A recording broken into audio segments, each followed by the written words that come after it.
saw the results and I watched the race of DK Metcalf, Seahawks wide receiver, running the 100 this weekend at the USATF Golden Games, I felt pretty confident that's the greatest athlete that's ever played wide receiver. Now, let's be very clear here. He's not the greatest wide receiver ever.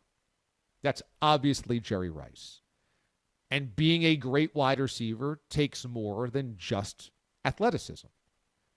A great wide receiver has a great mind for the field, understands his cuts, understands how to use body angling to shake his defense back, understands out of cuts, in cuts, off the blocks, line of scrimmage, craftiness, and when he's going across the middle or when he is covered, how to use body control, leverage, shielding himself and the corner with the ball in his sights, hands, routes, crispness in running, understanding what the chessboard looks like.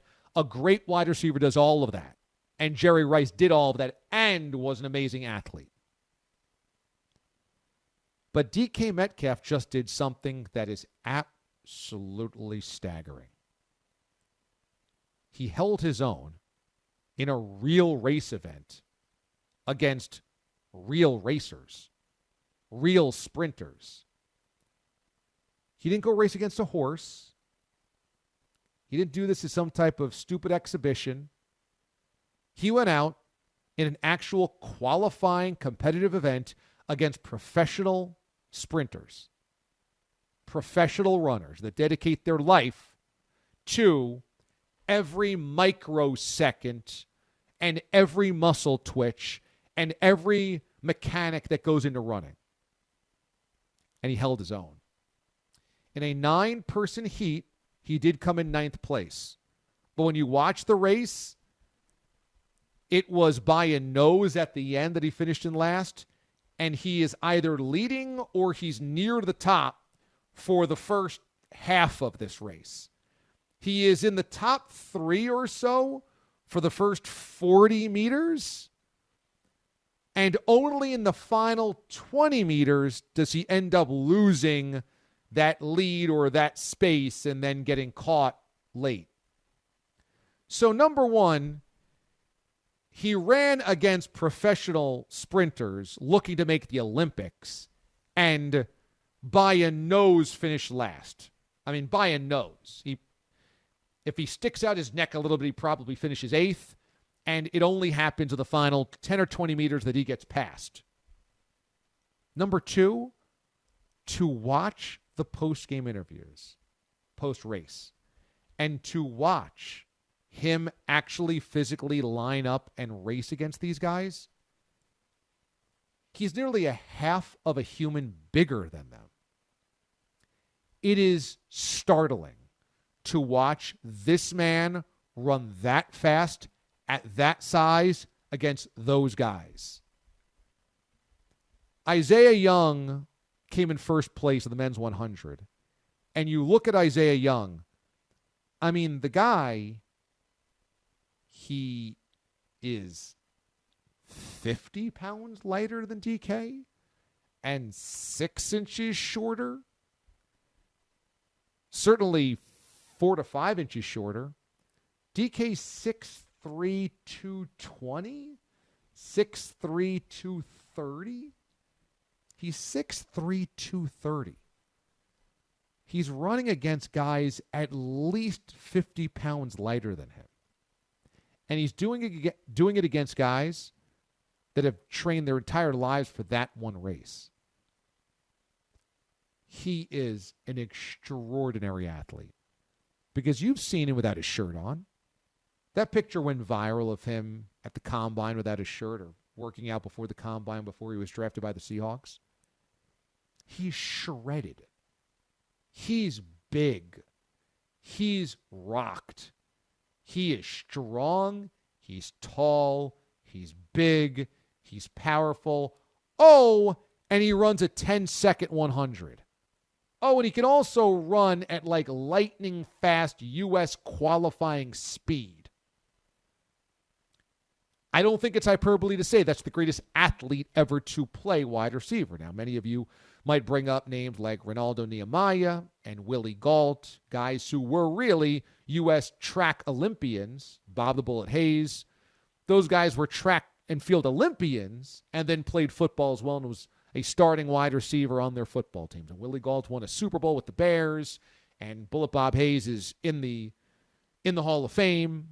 And Ronaldo Nehemiah was a very good player for those Niners teams with Joe Montana, early 80s. Number one, DK Metcalf is one of the most productive wide receivers in football. He just set the single season record for most receiving yards for the Seahawks franchise. So he's certainly a top 10 wide receiver in football, top 5 wide receiver in football, something like that. Not something you could ever say about the other 3 guys besides Bullet Bob Hayes. Number 2, those guys, again, were track stars that played football. DK Metcalf is a football player that can run track. Big difference. Those other guys were really fast and understood the concepts of playing wide receiver. DK Metcalf's the opposite. He's a football player first that's fast enough to run like an Olympian or shades under. And he is so much bigger and stronger and jacked up than those other guys ever were. We've never had track star turned wide receiver that's been as big as DK. DK's built like a tight end. 6'3", 230? 6'3", 230! 6'3", 230 used to be middle linebacker in the NFL. 6'3", 230, running a 10.36 of the 100, and leading or being in the top 3 for the first half of that 100 against actual Olympian hopefuls? Forget it. This is why I think it's very important to always remember sports are getting better. They're not getting worse. And when we say things like, well, LeBron wouldn't be able to play in the 80s and 90s or the 60s and 70s or whatever, it's laughable. Because playing basketball today at the NBA level is harder than it's ever been. Now, you can say mental toughness-wise because you're going to get knocked down a lot, take hard fouls, all that type of stuff. Fine. There's no Bad Boys Pistons or Pat Riley Knicks and stuff like that. That's fine. But in terms of the sheer ability of the guys today, the men and women that play sports today are far superior as athletes than they've ever been. And that will only continue. It will only continue forever. The evolution of the athlete is continual. It is forever. It is perpetual. DK Metcalf at 6'3", 230 today catches 80 passes for 1,300 yards and is one of the best 5 or 10 wide receivers in football. DK Metcalf in 1985 is simply unstoppable. You would just get him the football and he would truck everybody, run by everybody, and he would catch as many passes as you could throw to him, he would catch and run into the end zone. LeBron James in 1981 would have been an alien. Been like, that's not even a human being. He's averaging 55 points per game and winning every MVP award and winning every NBA title. It's not fair. These guys today, these men and women, same thing, like on the women's side, take your favorite WNBA player and have her play college basketball like in the 70s or the 80s. It would be a joke.